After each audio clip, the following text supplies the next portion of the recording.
Jalur barat laut seharusnya mengubah perdagangan global.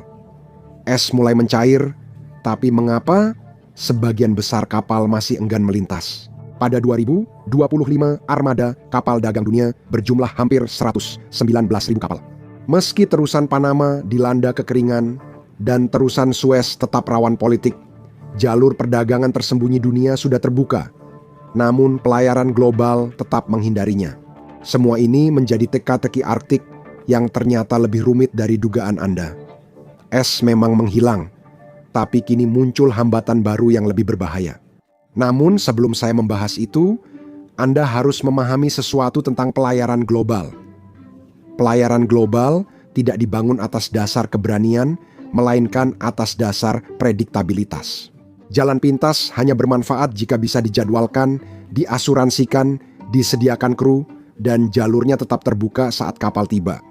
Jalur barat laut melanggar aturan perdagangan modern karena jalur pelayaran bukan sekadar garis di peta, melainkan kontrak dengan waktu. Pelabuhan, pemesanan, slot sandar, derek, truk, serta jendela bea cukai dijadwalkan. Jika Anda melewatkan waktunya, sistem tetap berjalan tanpa Anda dan biaya terus bertambah. Pada September 2025, kapal barang Belanda motor vessel Thamesburg kandas di Selat Franklin. Misi penyelamatan diluncurkan untuk membebaskan kapal dari kandas. Di sini, satu keputusan atau peta salah atau perubahan kondisi bisa membuat Anda bukan sekadar terlambat, tapi juga terjebak membeku. Karena itu, rute terbaik bukan yang tercepat, tapi yang paling stabil. Bagi yang asing dengan wilayah ini, jalur barat laut tampak seperti jalur lurus di utara, padahal sebenarnya merupakan jaringan rute yang rumit. Menelusuri gugusan pulau Arktik Kanada sepanjang 900 mil dari Teluk Baffin hingga Laut Beaufort. Namun, bahaya ini juga memberi imbalan. Kapal kontainer dari New York ke Tokyo harus melewati terusan Panama dengan jarak sekitar 9.700 mil laut. Dengan melewati jalur barat laut, perjalanan itu berkurang menjadi sekitar 7.000 mil laut. Ini bukan hanya soal menghemat waktu, tapi juga soal menghemat uang. Memangkas 10-14 hari perjalanan mengurangi konsumsi bahan bakar. Dalam industri di mana pengiriman lewat laut bernilai lebih dari 14 triliun dolar setiap tahunnya, jalur barat laut seharusnya menjadi lahan paling berharga di bumi. Daya tariknya jelas. Kita tahu, akibat kapal tersangkut di terusan Suez atau perubahan iklim yang mengeringkan pintu air terusan Panama. Dunia butuh jalur ini. Untuk tahu kenapa belum dipakai, Anda harus paham apa yang dilakukan tempat ini pada kapal dan rencana. Pengiriman global tidak runtuh akibat bencana besar, tapi karena kegagalan kecil yang menyebar. Banyak orang mengira pengiriman adalah perlombaan sederhana. Jalur lebih pendek memang mempercepat kedatangan, tapi pengiriman global fokus pada efisiensi, bukan kecepatan. Perusahaan pengangkut besar tidak untung dari satu perjalanan cepat, tapi dari ribuan perjalanan yang terus diulang. Itulah yang membuat jalur barat laut sangat frustrasi. Di peta, rute ini tampak seperti keajaiban untuk pengiriman cepat dan keuntungan maksimal. Namun, jalur itu malah menambah ketidakpastian pada sistem yang seharusnya menghilangkannya. Sampai jalur itu benar-benar andal, jalan pintas ini masih sebatas teori karena es masih mengapung di sana. Dan jika Anda suka pembahasan mendalam tentang geografi seperti ini, pastikan untuk menekan tombol subscribe. Itu salah satu cara untuk mencairkan suasana. Pencarian jalur barat laut berawal dari keserakahan dan era penjelajahan, bukan ilmu iklim. Tahun 1497, John Cabot berlayar dari Inggris, mencari jalur barat ke Asia untuk sutra dan rempah, namun gagal. Selama 3 abad, Arktik jadi kuburan impian Eropa. Sir Martin Frobisher wafat pada 1570-an. Dalam pelayaran pertama, ia mendarat di Pulau Baffin, mengira itu pintu masuk jalur tersebut. Ia membawa pulang emas yang ternyata hanya pirit tak berharga. 2 upaya selanjutnya gagal dan membuat pendukungnya bangkrut. Henry Hudson mencoba pada 1610 tapi ditinggalkan awak kapalnya yang marah di teluk yang kini bernama dirinya dan tak pernah terlihat lagi. Namun, tidak ada cerita yang menunjukkan ketakutan total terhadap wilayah tersebut. Pada tahun 1845, Sir John Franklin berlayar dengan 2 kapal tercanggih era Victoria, Her Majesty's Ship Erebus dan Her Majesty's Ship Terror. Kapal-kapal itu lebih kuat, terbuat dari besi, dilengkapi dengan mesin uap dan persediaan makanan untuk 3 tahun. Kapal-kapal itu berlayar ke utara dan tidak pernah terlihat lagi selama 150 tahun. Nasib 129 orang di kapal itu masih misteri. Bangkai kapal baru ditemukan pada 2014 dan 2016. Bukti dari makam di Pulau Beechey mengisahkan cerita mengerikan. Kapal-kapal terjebak di es bertahun-tahun, keracunan timbal dari kaleng buruk, kelaparan, hingga kanibalisme. Pesan dari Kutub Utara jelas, kamu tidak diterima di sini. Pada 1903 penjelajah Norwegia Roald Amundsen berhasil melewati jalur itu meski keberhasilannya menunjukkan betapa sulitnya rute tersebut. Butuh waktu 3 tahun bagi dia dengan perahu nelayan kecil bernama Gioa. Amundsen harus menunggu 2 musim dingin sampai es terbuka cukup lebar agar kapalnya yang kecil bisa lewat. Dia berhasil membuktikan jalur itu ada.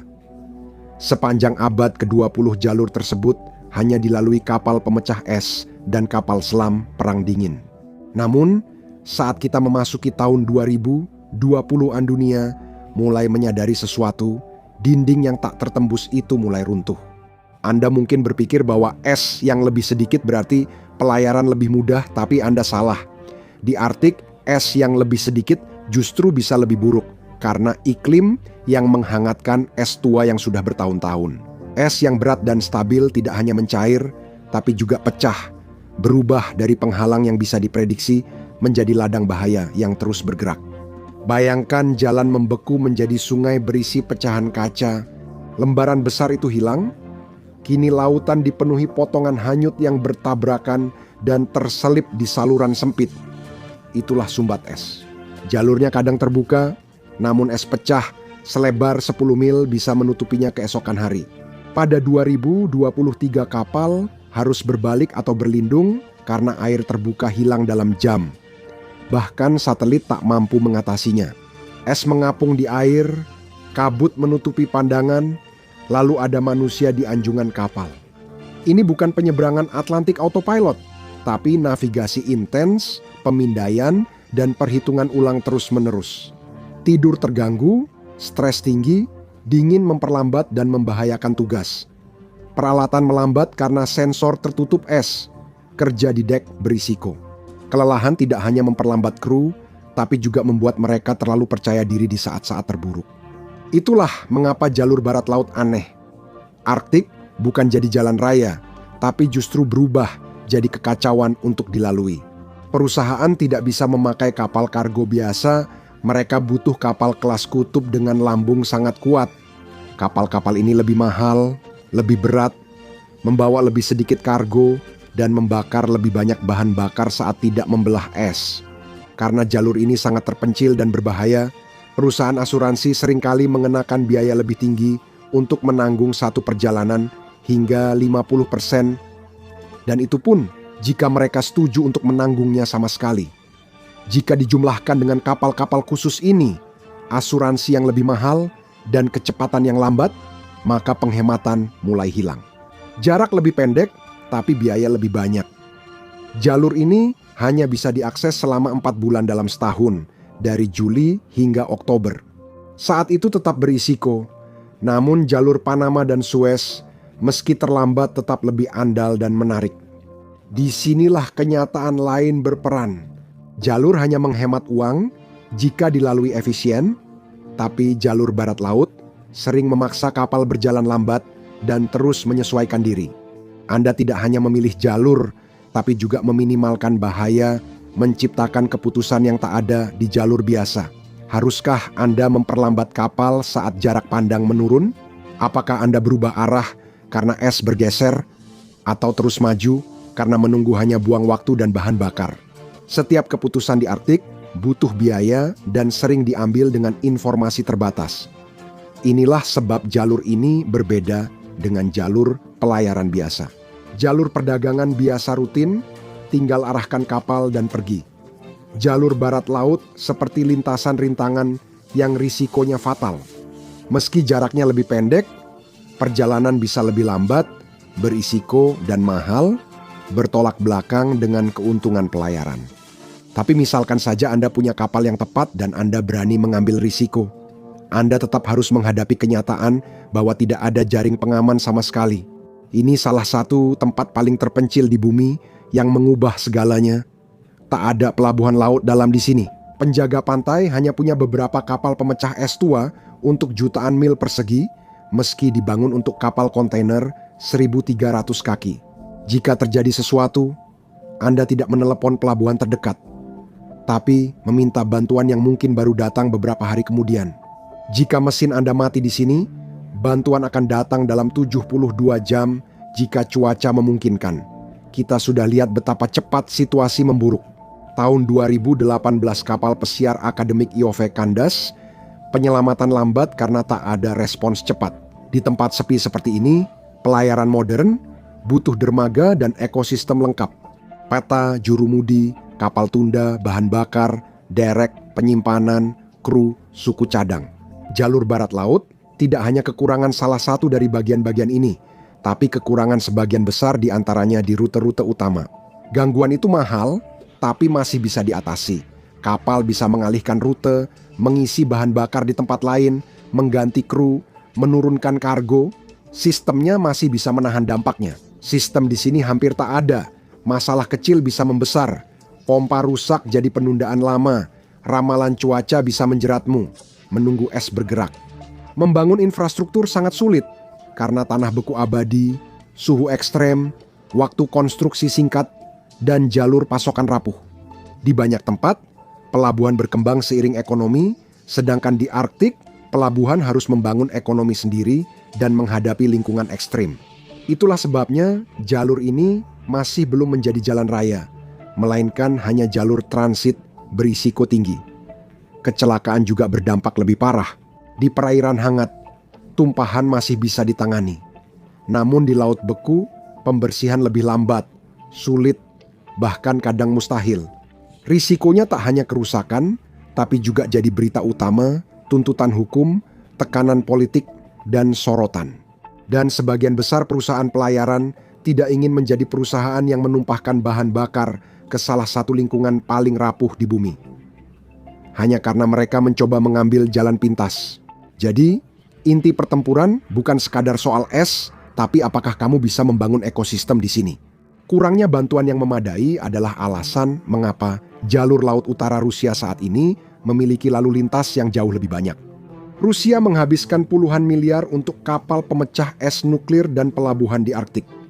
Kanada selama puluhan tahun menganggap wilayah utara sebagai daerah liar yang harus dilindungi. Rusia membangun jalan tol, Kanada membangun pagar, tapi meski Kanada membangun pelabuhan atau menambah kapal pemecah es, satu masalah tetap membekukan jalur, hukum yang berlaku. Penghalang utama jalur barat laut bukan es atau uang, tapi soal kepemilikan wilayah utara. Kanada mengatakan mereka yang memilikinya, Amerika Serikat mengatakan belum ada yang memilikinya. Perdebatan ini bermuara pada 4 kata. Perairan internal atau selat internasional. Kanada menyebut jalur itu perairan internal, sehingga mereka mengendalikannya sepenuhnya. Amerika Serikat menyebut itu selat internasional, jadi tidak ada yang memilikinya. Ketidaksepakatan ini bukan hanya teori. Ini menentukan apakah kapal bisa dihentikan, diperiksa, dikenai biaya, atau ditolak melintas. Saat kepemilikan diperdebatkan, operator menerapkan aturan lebih ketat. Pelaporan, kepatuhan, risiko, dan tanggung jawab hukum meningkat jika terjadi kesalahan. Perusahaan pelayaran bisa mengatasi bahaya, tapi mereka tidak bisa mengatasi otoritas yang tidak jelas. Tahun 2025, hanya 13 kapal menyelesaikan pelayaran penuh di jalur barat laut. Sedangkan lebih dari 100 kapal melewati rute Arktik Rusia. Washington menganggap jalur barat laut sebagai selat internasional yang menghubungkan 2 samudra dan harus terbuka untuk pelayaran bebas semua negara. Itu termasuk kapal perang dan kapal selam selama hanya melintas ke Amerika Serikat. Yang dikhawatirkan bukan Kanada, tapi presidennya. Jika satu negara mengubah jalur pintas global jadi rute teratur, ini jadi cetak biru baru untuk jalur air yang dipersengketakan. Itu berarti ketidakpastian, dan ketidakpastian menjadi biaya yang akhirnya membunuh jalur pintas tersebut. Pengiriman masih bisa menghadapi bahaya saat aturan tak stabil, tapi jika es dan hukumnya tak bisa diprediksi, risikonya jadi 2 kali lipat. Ketidakpastian hukum bukan solusi masalah es, malah memperburuknya. Meski pemerintah berdebat soal klaim teritorial, kenyataan di jalur barat laut tetap ada. Meski Arktik lebih terbuka, tidak langsung jadi lebih mudah digunakan. Air terbuka belum tentu aman, dan air aman belum tentu menguntungkan. Jalur barat laut harus menjadi dapat diandalkan, memiliki layanan, mampu melakukan penyelamatan, dan secara hukum dapat diprediksi sebelum menjadi sesuatu yang normal. Tapi ada satu faktor lain yang tidak peduli dengan peta es atau batas hukum, yaitu muatan di dalam kontainer. Perusahaan pelayaran memindahkan barang dan uang, sementara pelanggan menentukan rute yang diterima. Sebagian muatan tahan banting, keterlambatan hanya merepotkan. Ada muatan rapuh yang jadi tidak berharga jika telat, serta muatan strategis yang penting tepat waktu. Pabrik berhenti, kontrak batal, biaya melebihi tarif pengiriman. Karenanya, rute tersibuk tak hanya soal lokasi bagus, tapi juga harus andal, rutin, dan konsisten. Jalur barat laut tidak hanya berisiko bagi kapal, tapi juga bagi pemilik kargo. Karena kebanyakan menolak risikonya, jalur ini tetap jadi pilihan terbatas. Kapal yang mampu berlayar di Arktik, misi khusus, pariwisata, penelitian, dan kargo yang bisa bertahan dari keterlambatan. Itu jelas bukan jalur pelayaran global. Jalur barat laut kini masih terasa seperti ekspedisi yang kadang berhasil. Bisa dilayari, tapi belum dapat diandalkan. Namun, ada suara lain yang makin sulit diabaikan, yaitu Inuit. Arktik Kanada bukan tempat kosong. Bagi sekitar 65.000 Inuit di utara Kanada, ini adalah rumah dan jalur yang telah mereka gunakan ribuan tahun. Kebijakan Arktik Kanada 2024 dipimpin Inuit dan menghubungkan kendali dengan hak masyarakat adat. Kelompok Inuit menginginkan aturan lingkungan ketat, perlindungan wilayah berburu dan satwa liar, serta bagian keuntungan pelayaran 2026. Mereka bukan hanya pengawas, tapi penjaga gerbang yang memutuskan apa yang boleh melintasi dunia mereka yang mencair. Saat kapal-kapal bergerak melalui Arktik, mereka membakar bahan bakar berat. Ini melepaskan karbon hitam yang pada dasarnya adalah jelaga. Di sebagian besar wilayah dunia, hal ini biasanya hanyut begitu saja, tetapi di Arktik, jelaga ini jatuh di atas salju dan es. Ini menyebabkan es mencair lebih cepat, menciptakan siklus yang berbahaya. Lebih banyak kapal menyebabkan lebih banyak jelaga, yang menyebabkan lebih sedikit es, yang kemudian menyebabkan lebih banyak kapal. Rencana Arktik Kanada mencakup beberapa aturan paling ketat di dunia untuk alam. Mereka ingin melarang bahan bakar berat dan mewajibkan kapal patuhi aturan kutub ketat. Artinya, pelayaran di Arktik akan menghadapi kepatuhan, pembatasan bahan bakar, inspeksi, dan risiko tambahan. Hal ini membuat rute tersebut kurang menarik bagi perusahaan kargo dunia yang berkeuntungan tipis. Jika Kanada menetapkan aturan di utara, mereka juga menetapkan aturan bagi masa depan perdagangan dunia. Ilmuwan memperkirakan pada 2040 kutub utara bisa mengalami musim panas tanpa es. Jalur barat laut akan terbuka lebar, dan ketika itu terjadi, jalur barat laut akan terlihat seperti jalan pintas terbaik. Sebuah jalur air biru di mana sebelumnya ada es, sebuah garis baru di bagian atas dunia. Tapi pertanyaan sebenarnya bukanlah apakah jalurnya terbuka. Pertanyaannya, bisakah jalur itu dipakai seperti jalur pelayaran biasa? Jalur pelayaran utama terbentuk dari puluhan tahun keandalan, infrastruktur, dan kepercayaan, bukan hanya setahun yang baik. Jalur global sejati memerlukan layanan rutin, dukungan andal, penegakan hukum stabil, dan ekosistem responsif saat ada masalah. Jika hal-hal itu berkembang di Arktik, Jalur tersebut bisa menjadi koridor musiman, opsi perdagangan khusus, bahkan mungkin jalur utama di masa depan. Namun, perubahan tidak akan terjadi hanya karena es mencair. Sampai saat itu, jalur barat laut tetap seperti sekarang. Sebuah jalan pintas yang terlihat sempurna di peta, namun berubah menjadi jebakan begitu Anda mencoba menggunakannya. Terima kasih telah bergabung bersama saya hari ini. Saya harap Anda menikmati videonya, dan jika Anda ingin melihat lebih banyak video seperti ini, silakan pertimbangkan untuk berlangganan dan aktifkan notifikasi. Itu benar-benar sangat membantu. Terima kasih, sampai bertemu lagi di Mappack